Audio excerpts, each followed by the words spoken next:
We're now joined in studio by the ANC Spokesperson Mahlengi Bhengu-Motsiri. Thank you so much, ma'am, for your time this afternoon. So, of course, we've heard from ANC President Cyril Ramaphosa squarely laying the blame on the IEC for this leak. Just talk to us about the official statement from the ANC about this candidate list that has now leaked and how engagements are currently with the IEC.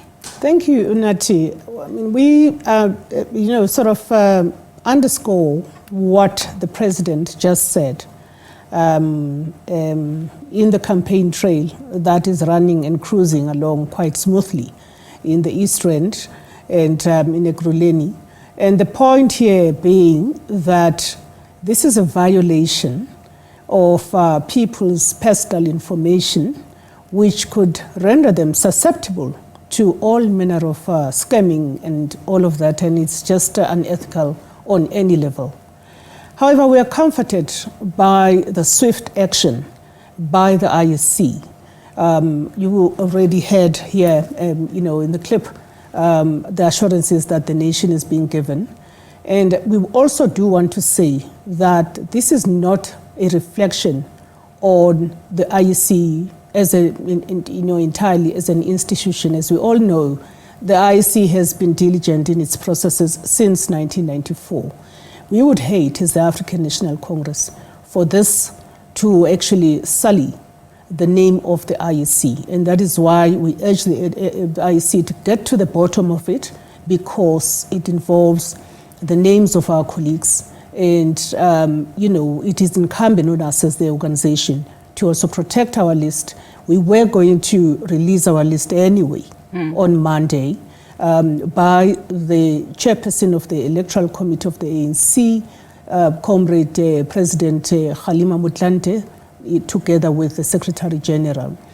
It doesn't matter that it has been released now, but the circumstances in which names and ID numbers of people, particularly ID numbers of people, have been disclosed is wholly unfair by any standard. On that last point, I mean, I hear what you're saying in as far as, this should not sully the reputation of the IEC. But on that last point, in terms of just the sensitivity of some of, the things that were released in this document, are you then not concerned, particularly given, some of the criticism that has been leveled, towards the IEC that, these elections may not necessarily be free and fair? And I mean, these are statements and utterances that are made by particularly your new coming, parties who have already taken, the IEC to court, questioning just some of the undertakings by the IEC, questioning the credibility of the IEC and particularly its independence. Well, I would really wonder what is the basis of that. If it is based on fact, then evidence has got to be presented, because the IEC is considered a good benchmark globally, not only here in South Africa, globally, a good benchmark of how a country in Africa is always able to manage elections in a manner that actually leaves everyone across the world, feeling, wow, South Africa is able to actually really restore itself in the way in which elections are conducted. So any party, small or big, if they have an issue with the IEC, they've got to present evidence. We have complained about this leak, but we continue to have faith in the work of the IEC that spans over 30 years now. I want to talk about the contents that are, in this candidate list. But before I do that, of course, we saw that the DA has now sent a letter to US Secretary of State and also to foreign affairs ministers in Europe, asking for their help in ensuring no foreign interference in South Africa's elections. I mean, what do you make of this particular request by the DA? Particularly as you and I are discussing about how this process by the IEC needs to be managed? Well, I don't even know what is the basis for these tantrums by the DA. Firstly, it is not surprising to us as the African National Congress.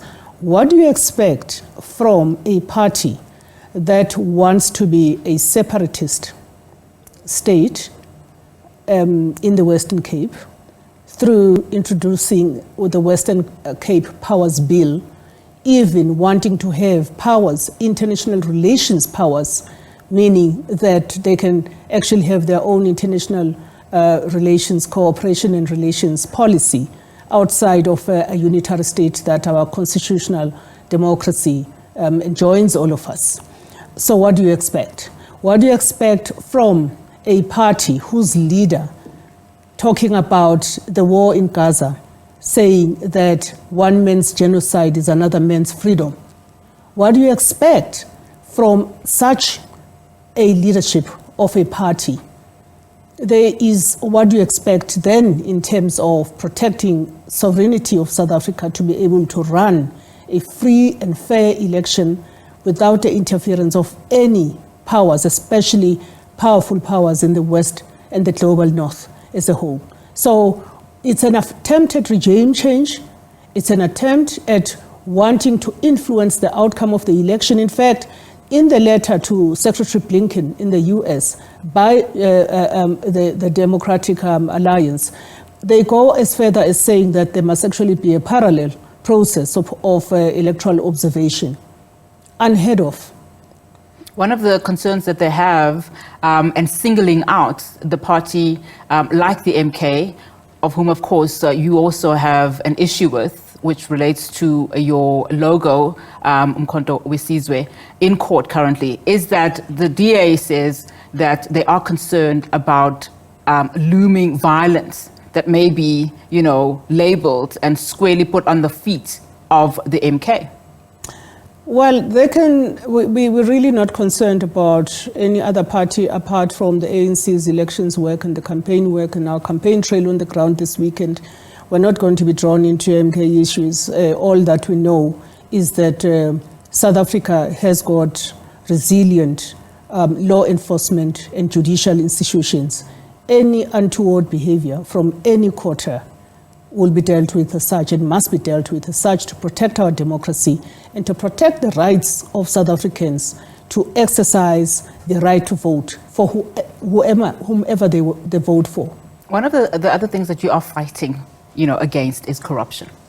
So let's now go into this list that has been leaked. Of course, we know ahead of the list there was much anticipation to see the names that will be contained on that list. And the reason behind, of course, this anticipation was that the Integrity Commission of the ANC recommended that persons who have been implicated in corruption should in fact be barred from standing for public office. You yourself yesterday said that you underwent a rigorous process before you selected, the names that are contained on this list. But some of the names that are contained on the list are people that in fact have been implicated in corruption, not only by the Integrity Commission, but also by the Zondo Commission. Your comments on that? The Zondo Commission may have fingered certain individuals and asked relevant parties to investigate further. Further to that, the ANC has got its own internal processes, which, as you say, are led by the Integrity Commission. And where those members that were fingered in the Zondo Commission were fingered, that list was taken to the Integrity Commission. The Integrity Commission, in turn, looked at all of those cases, summoned certain individuals, invited certain individuals, and all of those, the National Executive Committee said, please present yourselves to the Integrity Commission. Some of our colleagues did. Those that did not were then taken to the National Disciplinary Committee. I'm just giving you a sense of the diligence with which we've tackled this matter. Now, there are cases of people that have been charged in the court of law.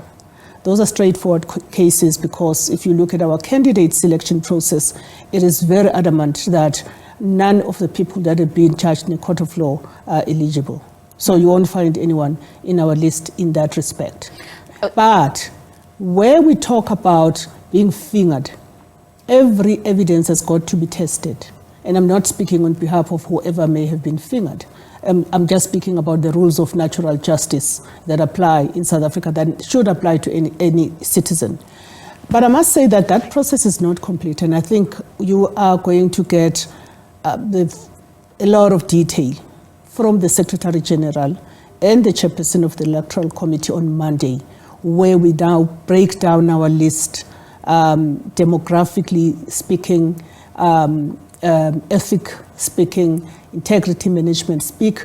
All of that will be unpacked to the finer detail. I'm not going to come here this afternoon and talk about specific names, but by the time we are done on Monday afternoon, I think South Africa will be very clear about the stances the ANC is taking. The NEC has taken certain decisions that are very important in as far as the ANC being seen to be at the top of our game in fighting corruption and in restoring ethical conduct within the organization, so that then we can restore ethical conduct in society. I mean, yesterday you went as far as to say that those that are on your list have agreed to subject themselves to lifestyle audits. Yes. And you are intrinsically looking at people who are aligned to the party's manifesto, in other words, your policies, your key goals, and you're also taking the public's interest at heart when you made this selection. Importantly, of course, is that the higher the list a party member is, the greater the chance that that member is then going to be representing the party in parliament and in government if the ANC is indeed re-elected. Are you then comfortable that some of these names that are on the list, Malusi Gigaba, Faith Mutambe, I know you said you don't want to discuss names, Gwede Mantashe, Zandile Gumede, who you have asked, to of course, conform to the step aside. Is this in the public's interest to name some of these characters who have, as we've earlier said, been implicated for corruption, even after the Integrity Commission also mentioned that? I mean, that for me is what is fundamental here, that you are saying and you're listening to the people and you're not putting the party first. Yes, it can't be the party first. It can't be the party first because the ANC was established by the people of South Africa, somewhere in Vryhoek, in Bloemfontein. And that establishment of the ANC means that we always have to be mindful that the people of South Africa actually own this heritage asset called the African National Congress. So that's the one thing I just wish to put across. Secondly, with respect to lifestyle audits, we are absolutely adamant that anyone that has made themselves or have accepted the nomination to Parliament and has become successful will subject themselves to the lifestyle audit. It's not a shall, it's a must, actually. Thirdly, there are names that you are mentioning. Those names must be put to scrutiny in terms of the ANC policies. I know that it seems like a given. Let me give you an example. It seems like a given that when you mention the name of Unati, because Unati has been rubbished, correctly or not, or Unati has been mentioned in the state capture report, and Unati has subjected herself to the Integrity Commission, and the Integrity Commission cleared Unati, and because said on the balance of evidence before us as the IC, Unati actually has not stolen resources that belong to the people of South Africa. So it is always important to test the evidence against any claim. A number of cases, of course, are legitimate cases. And like those Peter's case, for instance?